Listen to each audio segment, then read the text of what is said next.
Hoje nós vamos falar de uma coisa que os economistas chamam de teoria das preferências reveladas.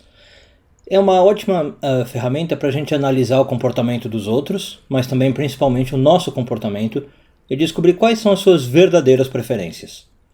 Eu sou Yair Alon e essa é a Energia Semanal.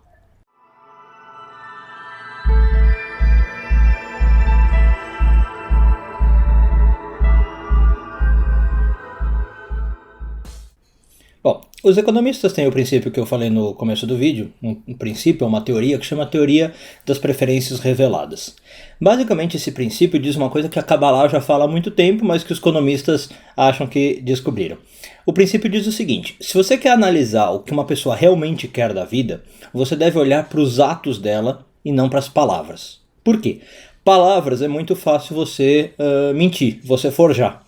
Atos é um pouco mais difícil, né? Você tem que atuar muito bem se você quiser passar uma imagem enganosa para alguém.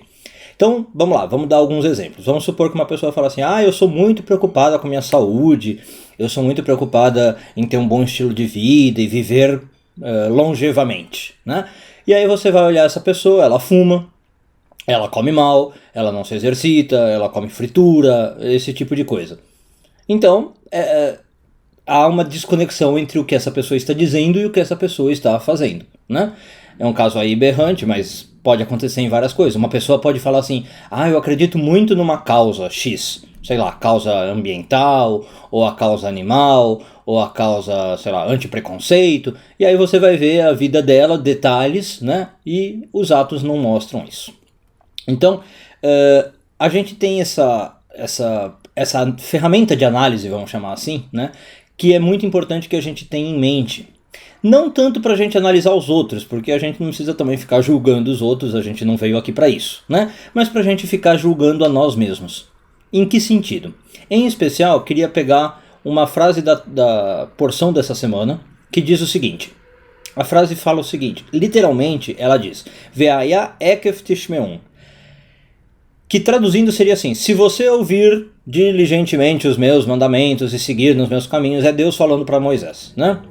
Mas, na verdade, essa palavra ekef em hebraico significa calcanhar, ok? E o Rashi, um dos grandes comentaristas da Torá, dizem que esse ekef deve ser entendido como as coisas pequenas da vida, que a gente às vezes despreza, metaforicamente pisando com o calcanhar sobre elas, que a gente nem dá bola. Então, nesse sentido que o Rashi propõe, a frase poderia ser lida do seguinte modo: os seus detalhes, as pequenas coisas da vida, devem ser ouvidas. Tishmeun. O que significa isso? Nós devemos nos preocupar, se nós queremos ter uma vida verdadeiramente espiritual, com as pequenas coisas, com os pequenos detalhes que nós estamos fazendo. Prestar atenção a eles. Muitas vezes a gente acha que para ser uma pessoa espiritualizada, para ser uma pessoa religiosa, a gente precisa de altos pronunciamentos de fé, de altas exibições, e não é isso. A gente precisa de uma vida comprometida nos pequenos atos.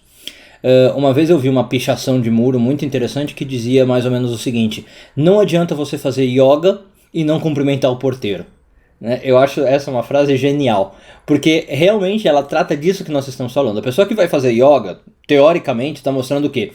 Uma vida comprometida com a espiritualidade, com a conexão, com a harmonia, paz interna, com um mundo melhor, né? E aí ela pega e não cumprimenta o porteiro de manhã. Para Kabbalah, isso é uma desconexão profunda que mostra que tem alguma coisa aí que não está funcionando, né? Para Kabbalah, os nossos objetivos espirituais mais elevados são alcançados nas menores das nossas ações. No jeito que eu trato as pessoas, no jeito que eu conduzo meus negócios, no jeito que eu me alimento, no jeito que eu falo com os outros, né? Mesmo que por fora, digamos, eu não tenha usado uma roupa diferente, eu não tenha ido à sinagoga, eu não tenha feito 1001 mandamentos, tá? São nos pequenos detalhes que a nossa espiritualidade é vista. Então, como eu falei, eu acho legal a gente saber desse princípio, não para analisar os outros, né? Embora também sirva para isso, mas para analisar a nós mesmos. Será que nossos atos, nossos menores atos, estão condizentes com aquilo que a gente fala, que eu sou preocupado com a espiritualidade, com a vida espiritual?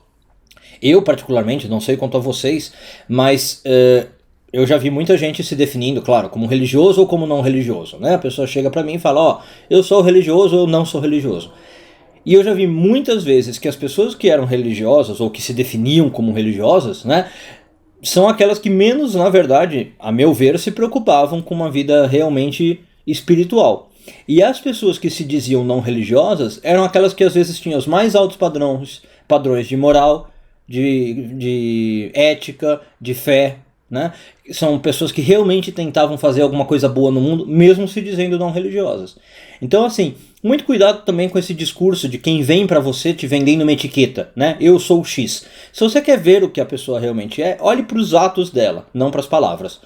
Mas, como eu acho que é mais importante, em vez de ficar julgando os outros, repito essa lição, fique preocupado com a etiqueta que você está vendendo.